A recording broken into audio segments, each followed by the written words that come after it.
Can we normalize changing careers if you want to, even if it feels like you don't know what you're doing?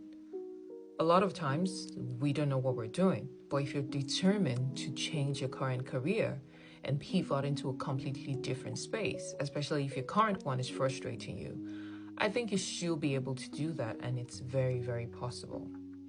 Now, it might feel scary, it might feel hard, especially if you're moving to a, more administrative role and you're trying to get to a more technical role. Now, that does not mean that it is impossible or you're not capable of actually moving to that career space. It just means that you're at the beginning of that journey to pivot into a new career space. Now, what I would advise is for you to start, building certain skills. But just to also mention that most of the skills that you've learned up until this point, the time management, the problem solving, the leadership skills are all transferable to any career space you find yourself. The only thing you have to do now is to start to build those technical knowledge. You start to develop those knowledge base, the skills that you need gradually and gradually. And how do you do that? You do that not by sitting on your butt, but by starting to network with people.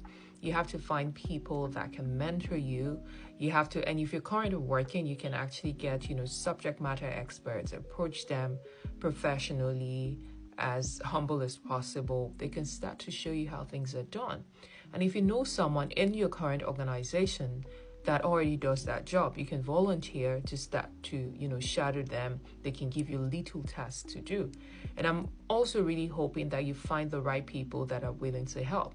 Because in today's world, like we know, a lot of people gatekeep and they don't want to share information, right? So I'm hoping that you get someone that will be willing to help. But aside from all that, like I always tell people, there's so many resources these days. And so you can register for boot camps. I teach a data analytics class. So if you're interested in that, you can, DM me. So you can register for boot camps. You can register for online courses. There are online materials that you can read. There's so many things that you can do to start to develop yourself to get into that space. It is not impossible. And if you're about to give up and you're feeling frustrated and it seems like it's such an impossible task, let this be your sign not to give up, to continue to push. But like I said, you cannot sit on your butt. You actually have to start developing yourself gradually to find yourself in that space. I did it. I moved from one career to another and then to another one. Nothing